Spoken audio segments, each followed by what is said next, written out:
I've got a question for you. Would you go out of your way to deliver a great experience to a customer who may likely never buy from you again? That can be kind of an interesting question to answer, but before we dive into that, let me set up the situation for you. By now, you've probably heard about the situation where a home run ball lands in the stands at the Florida Marlins stadium, and a bunch of people run to the ball, and it's picked up by this dad who walks over and hands it to his son. Immediately after, this woman comes running up and demands that he give back the ball as it's her ball. No, it's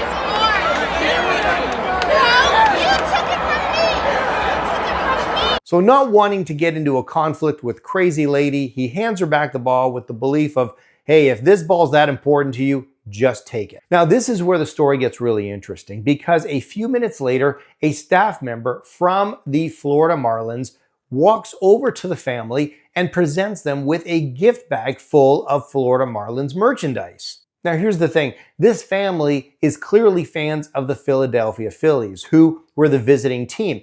There's a good chance that they are living in Philadelphia and probably came to Florida for a family event or a holiday or whatever and said, hey, you know what? Let's stop by and see a baseball game where the Florida Marlins are playing our home team. Now, if that's the case, there's a pretty good chance they're not going to be coming back to Florida Marlins Stadium anytime soon, if at all. But it didn't matter because the Florida Marlins crew still saw this as an opportunity to create an exceptional customer experience, even to people who may in fact not be regular customers. So this brings us back to our original question. Would you go out of your way to show an exceptional customer experience to a customer who may not in fact be a regular customer or possibly never be a customer again? Now, it's easy to say yes, just you and I here now and you watching this video, but the fact is, and you know this to be true, so many businesses don't even provide quality customer experiences to customers that are loyal and buy from them all the time. But here's the thing.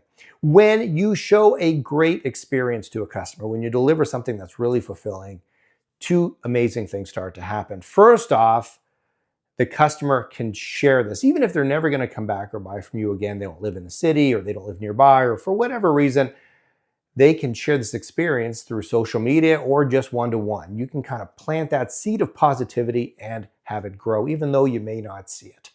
Second of all, a lot of other people can see it, like an audience, as was the case in this situation, where as it was unfolding, thousands of people in the stadium were watching this happen, millions more on television, and since it ballooned, even tens of millions more around the world are watching this. And who came out the hero in all this? The Florida Marlins. So for the cost of a little bag of promo stuff, some shirts, some hats, maybe a baseball, who knows what, wow, the positive media that they garnered, absolutely priceless. You cannot pay for that kind of stuff. Now imagine if you could do the same thing on a regular basis for your customers. And you know what? It may not even cost you as much as a shirt or a hat or a baseball. Maybe just being polite or taking something back the customer wasn't happy with and exchange it for something else. I mean, who knows? In many industries, making a customer happy can cost literally nothing. But the rewards, pow. So the next time you encounter a situation where you can demonstrate how much you value your customers, whether they're loyal or not, well, you just might want to jump at it.